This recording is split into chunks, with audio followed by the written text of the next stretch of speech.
अस्सलाम वालेकुम दोस्तों, वेलकम हमारे शो में जिसका नाम है टेल्स ऑफ मॉडर्न नोमैड्स। आज हमारी सबसे पहले एपिसोड है और हम आपके लिए लेके आए हैं हमारे दोस्त फारिस खान की कहानी। फारिस खान वैसे तो हमारे को होस्ट है, लेकिन इनकी कहानी बहुत इंटरेस्टिंग है। उसमें बहुत सारा स्पाइसी एडवेंचर और बहुत सारी चीजें हैं जो आपको बहुत एंटरटेन करेंगी, आपको नॉलेज भी मिलेगी। तो इसीलिए हमने ये डिसाइड किया कि इनकी कहानी हम आपको पहले सुनाएंगे। तो वेलकम है हमारे शो में फारिस खान। बहुत बहुत शुक्रिया इलियास खान और आप सब का भी, और हमारे एजाज भाई आपका भी बहुत बहुत शुक्रिया। पिछली मरतबा नहीं बोला। हाँ अभी चले चले। अभी शुक्रिया अदा कर लिया है। चले पॉडकास्ट को शुरू करते हैं। ठीक तो है। अपने दोस्तों को भी बताते हैं। तो फारिस खान, सबसे पहले मुझे बताओ कि भाई ये जो बाहर जाने का कीड़ा है, बाहर जाने की ये जो दिमाग में तस्वुर है, कैसे आया? यार इलियास भाई, आपको पता है पहले उधर हमारे उस टाइम तो ज़्यादातर बाहर जाने का सऊदीया या दुबई का ही ज़्यादा कंसेप्ट था। तो हाँ। ये तुर्की का कंसेप्ट बहुत कम था। उस वक्त मेरा एक जो कज़न था वो चला गया था तुर्की। अच्छा। तो उसको देख के मेरे भी जहन में एक कीड़ापन अपना शुरू हो गया भाई। एक बाहर जाना है और कमाना है और पैसे कमाने हैं, ड्रीम्स अपने पूरे करने हैं, जो आज तक हुए नहीं। कीड़ा ने मजबूर कर दिया। कीड़े ने मजबूर कीड़े कर ने। दिया भाई। तो ये मजबूरी थी, माली मजबूरी थी, अपना शौक था जाना? हाँ, माली मजबूरी तो ज्यादा नहीं थी, मगर ये था कि मतलब एक ड्रीम था, घर बनाना है, गाड़ी बनानी है, जो बचपन से हमारे होते हैं। अच्छा जी, तो इस वजह से बाहर आए थे। तो उस वक्त जो मेरा कज़न था उसी के साथ रब्ता करके अगला प्लान हमने फिक्स किया एजेंट के साथ, कचाकवर के साथ। तो ये सबसे पहला प्रैक्टिकल स्टेप आपका ये था कि उस जो एजेंट आपके कजन को जिसने जो लेकर गया था, तो उससे आपने राब्ता किया, उससे डील सेट की? जी, उसी के साथ हमने डील सेट किया और बात उससे हुई है भाई हमें तुर्की लेके जाना है। तो उस वक्त हम फिर तैयारियां शुरू हो गई। तैयारियां क्या थी भाई? जो बाहर मुसाफिर है निकलते हैं ज़्यादा लंबे सफ़र के लिए, उनको लंडे तक जाना होता है। हाँ। लंडे का बैग, शूज़ और ये चीज़ें मस्ट है, जो ये ज़रूरी है हर सफ़र पे, जो भी थोड़ा बहुत सामान सामान लेना लेना पड़ता है। क्योंकि रास्ते में सर्दी होती है ना, बर्फबारी भी हो सकती हाँ। है, जलबारी भी हो सकती है। बहुत तो ये डील क्या हुई थी एजेंट से? कहाँ तक लेके जाएगा और क्या बात हुई थी? कितने पैसों में बात हुई थी? क्या हमारी डील तो हुई थी जो लेके जाएगा तुर्की तक। अच्छा, total dunki? Total dunki, like full जो। तो उसमें तकरीबन उस वक्त के गालिबन अभी मुझे याद नहीं है, जो मैं एस्टिमेट बता सकता हूँ, तकरीबन 2.5 से 3 लाख का एस्टिमेट था। अच्छा। रुपए।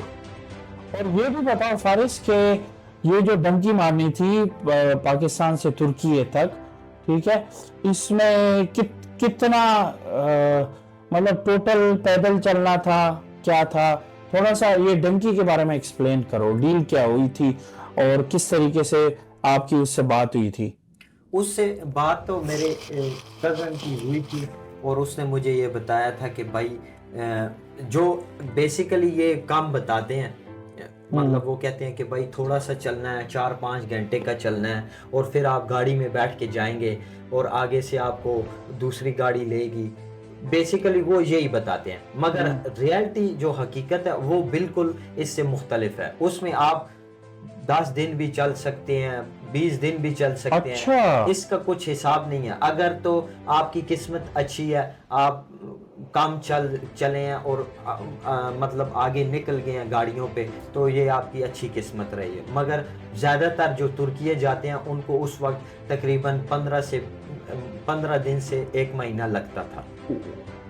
यार बहुत ज्यादा वक्त लगता है। और अगर पकड़े गए फिर वापसी? पकड़े गए तो वो वापस डिपोर्ट करते थे पाकिस्तान। अच्छा। और साथ में खतरदारी भी करते थे। थोड़ा बताओ ना किस तरह की खातिरदारी, साफ साफ बताओ। एक बंदे से सुना था, वो उधर से वापस आया था उस वक्त, तो वो हमें बताता था कि भाई मैं पकड़ा गया था और मुझे उधर की जो सिक्योरिटी कह लें या जो बॉर्डर पुलिस। हाँ बॉर्डर पुलिस थी, उन्होंने उसे बहुत मारा था और इस अच्छा। तरह पेट में लाते हैं और घूसे और कोनियां इस तरह का वो मारते हैं। अच्छा, ठीक ठाक मारते हैं। वो अच्छी खतरदारी करते हैं हम्म। और साथ में फिर बाद में चाय पिला के बेचते हैं।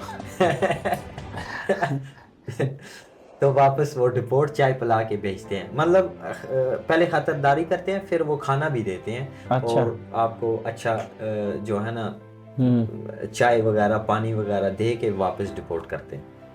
अच्छा। तो फिर लोगों को तो आना चाहिए। नहीं, ऐसी गलती बिल्कुल नहीं करनी चाहिए भाई, ये बहुत एक मौत को दावत अगर देने चाय वाला। पानी देता है तो फिर बंदे को आना चाहिए। पहले खतरदारी भी तो करता है ना भाई। तो अच्छा, एजेंट से बात हुई, सब डील हुई, उसके बाद क्या किया? खरीदारी की, शॉपिंग वगैरह जो लंडा बाजार से हाँ जो लेना था, हाँ, उसके बाद क्या किया आपने?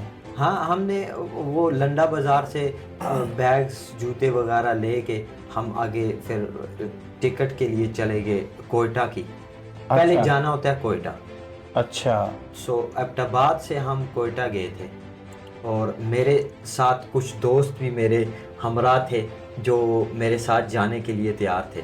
तो उनके साथ मुझे बहुत हौसला था कि भाई दोस्त भी साथ हैं और बड़ी आसानी से चले जाएंगे। तो आखिरी वक्त जब शॉपिंग का टाइम था तो मेरे दोस्तों भाई वो अच्छा, पीठ दिखा गए? हाँ, पीठ दिखा गए और उन्होंने बोला भाई हमने तो जाना ही नहीं। अच्छा। भाई मैं अकेला हो गया। मैंने कहा अभी मैं अकेला हूँ और मेरे घर वाले भी खुश हो गए, भाई अभी तू नहीं जाएगा। अच्छा। मैंने कहा नहीं, मैंने ठान लिया, मैंने जाना है। अब एक दोस्त था, वो मेरे कज़न का भी दोस्त था, तो वो भी जा रहा था उस एजेंट के थ्रू, उससे मुलाकात हो गई। तो हम वो एबटाबाद से हम दोनों फिर कोयटा साथ में गए थे। और कोयटा जाके फिर हम उधर ठहरे एक रात और उधर फिर सुबह हमने एजेंट के साथ रब्ता करना था कि भाई आगे निकलने के लिए आगे का प्रोसेस। तो उसी दौरान भाई हमारे साथ एक और मामला हुआ, एक बहुत ज़बरदस्त जो है ना, जिसका हमें यकीन ही नहीं था। अच्छा। तो हम निकले थे होटल से सुबह, उसको एजेंट को फ़ोन करनी थी। उससे पहले हमने सोचा कि भाई बाज़ार से कुछ सामान ले लें खाने पीने का। तो उस जो मेरे दोस्त था साथ में, वो बोल रहा था हाँ भाई ये आपने अच्छी बात की है, चलो ले लेते हैं। हम उधर गए तो एक और एजेंट मिल गया हमें, नया? हाँ। एक नया एजेंट हमें मिल गया।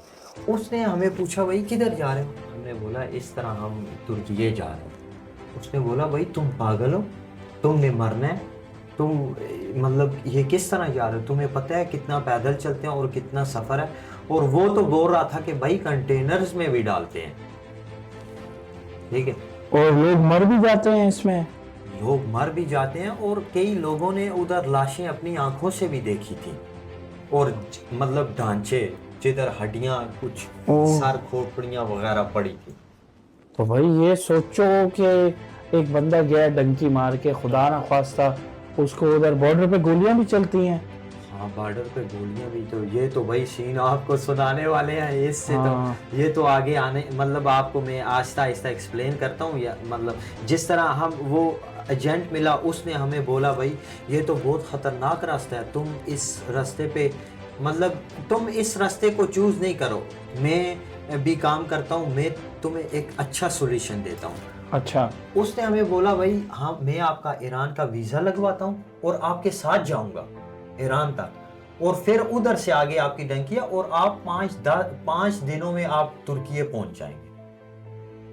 तो मतलब पहले वाली की डील थी फुल डंकी, और ये जो नए से बात हुई इसने कहा कि ईरान तक तो मैं लीगली लेके जाता हूँ, उसके बाद मतलब ये हाफ डंकी की डील हो गई। दूसरे वाले ने ये ऑफर की। जी ये बिल्कुल। और इसका क्या, किस रेट पे इसने बात की आप लोगों से, ये नए एजेंट ने?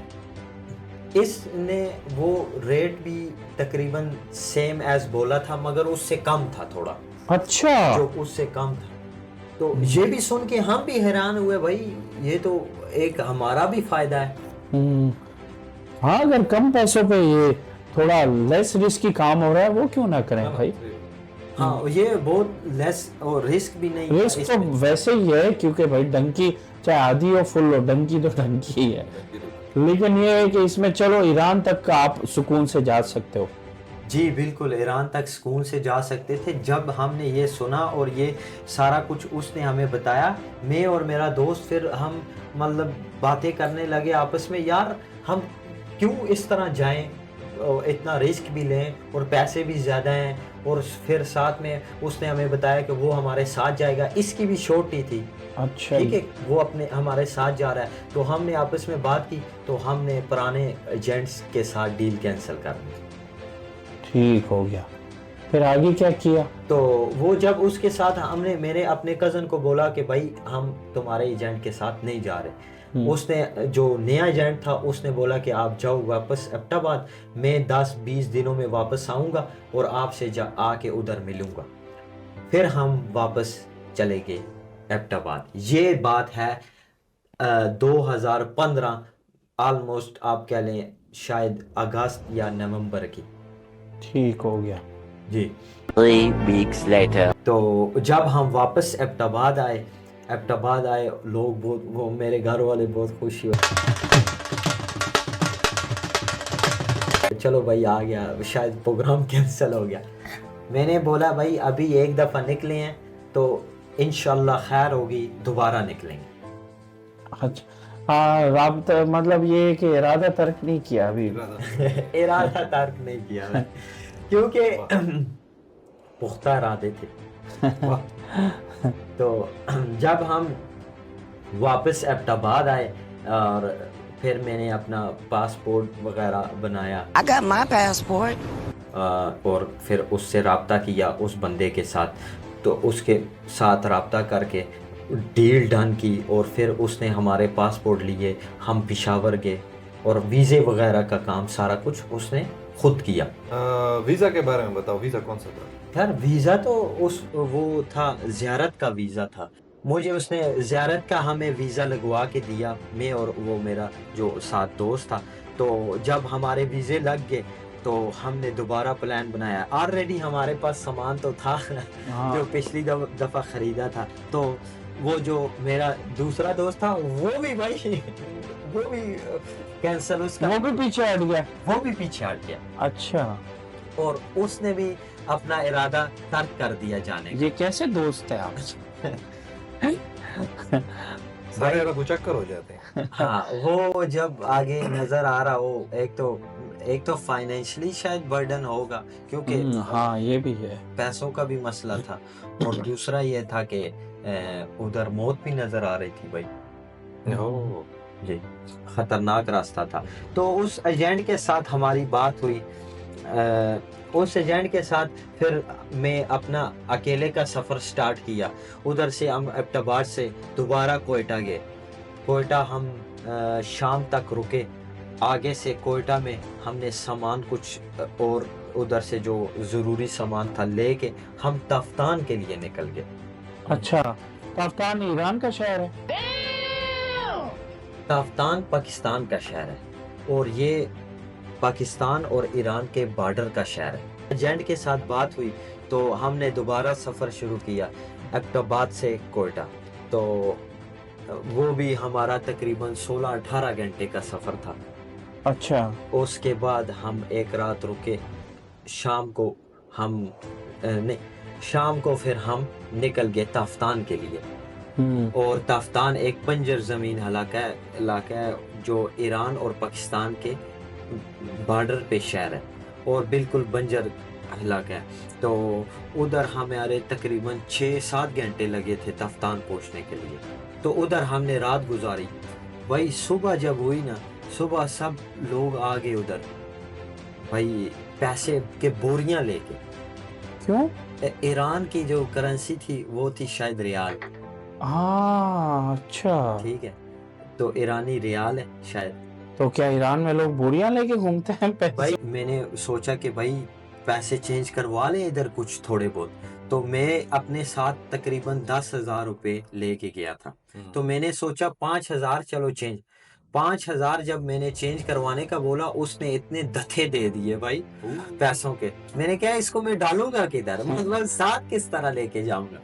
तो वो मुझे फिर एजेंट बताने लगा कि भाई इधर की करेंसी बहुत डाउन है, आप इस तरह करो कुछ 500,000 रुपए चेंज करवा लो, वो भी तुम्हें बैग में डालने पड़ेंगे पैसे।